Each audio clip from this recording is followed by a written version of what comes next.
Yeah, my name is Alexander Rhodes. I'm the founder of a website called Nofap. You can find it at nofap.com. It is a porn recovery website which offers supporting materials and software to assist people in reaching their individually elected sexual health goals. I'm here to share what I've discovered from the testimonies of thousands of people who have felt that pornography has had a negative influence on their lives. While tomorrow's event will be primarily focusing on boys and men, any human with an internet connection can get addicted to internet porn. Directly or indirectly, pornography is an issue that impacts all of us.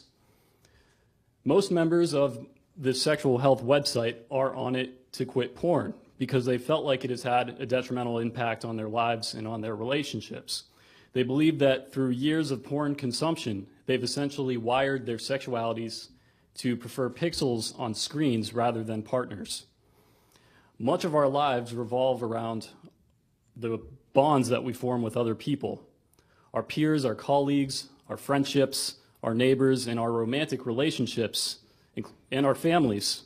Interpersonal relationships of all types make up the fabric of society.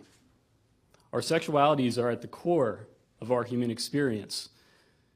Research is revealing that pornography is distancing us from others socially, platonically, familially, and romantically, revealing problematic effects on all types of relationships.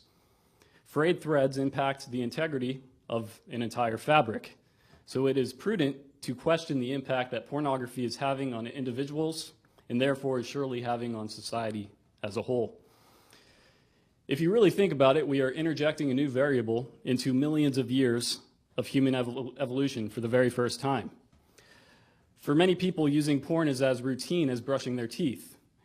As so many people are using it so consistently, it is important to take pause and consider how this might be impacting us.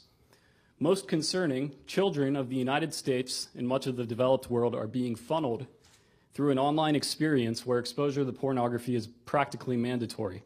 It is absolutely everywhere. A recent study from Australia showed that out of the 258 male participants surveyed, only one of them reported that they were not exposed to porn. They might have been lying too, who knows? But that's 99.6% of the males between the ages of 15 to 29 in Australia saying that they've been exposed to porn. In the same survey, they found that the median age of first porn exposure was 13 for males and 16 for females. Children are learning about sexuality through pornography, often before they've even had their first kiss. Heavy porn users, especially those who went through puberty using porn, are reporting that this reliance on pornography can cause tangible sexual dysfunction, including erectile dysfunction and anorgasmia. After the emergence of internet porn, erectile dysfunction rates are at an all-time high.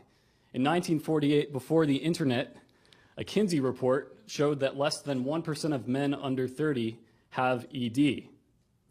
And in the same report, they discovered that 3% of men between 30 and 45 have ED. By 2012, a Swiss study found a rate of 30% of ED for young men. In 2014, a study on our active duty military men found an ED rate here in the United States of 33.24%. Looking at ED is just one indicator of pornography's harms, although it's clearly a pretty strong one. Clearly, the effects of pornography span beyond dysfunctional genitals, but into the roots of relationships and living the most fulfilling lives possible. Different studies on porn users are showing correlations with sexual dysfunction, brain hypofrontality, desensitization, sensitization to porn cues, increased stress, less motivation, relationship problems, decreased sexual satisfaction, and other life-altering detriments. This isn't a partisan issue. There are people all over the political spectrum who are skeptical of pornography. And this isn't just a religious issue. There are dozens of secular websites and organizations, such as mine, alongside of the religious ones that are addressing porn addiction. This is simply a human issue. Furthermore, being skeptical of porn is not the same thing as being sex negative. There is a huge difference between pornography and sex. In porn, the viewer is a voyeur rather than a participant. It is on a screen. It is available in virtually endless amounts and pirated all over PornTube sites for free. It is always accessible, just a tap or a click away. To our brain's reward system, this can be an especially enticing, quick, and repeatable path to an orgasm compared to partnered sex. In fact, many people who are quitting porn are doing so in pursuit of better sex and more sex.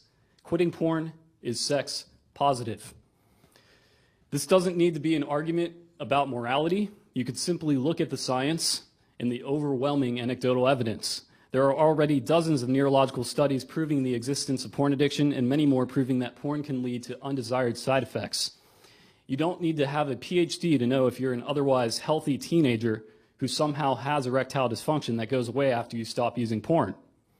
There are already thousands of people who are reporting symptoms from consuming internet porn which are promptly reduced or reversed after a period of ceasing using it, and they need to be taken seriously.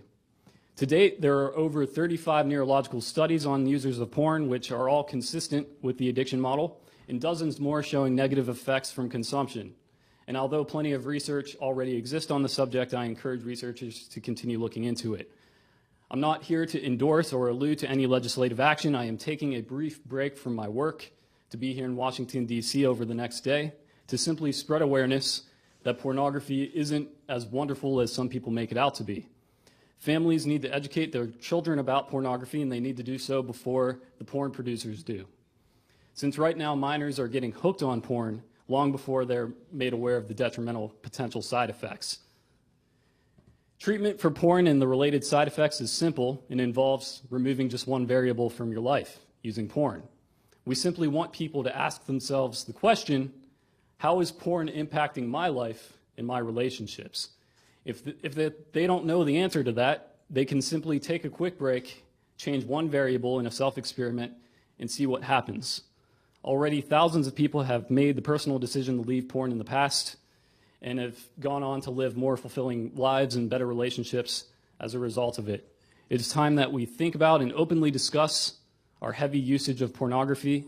In the meantime, more and more people around the world will continue to declare their autonomy and reclaim their sexualities from the porn production companies. That's all.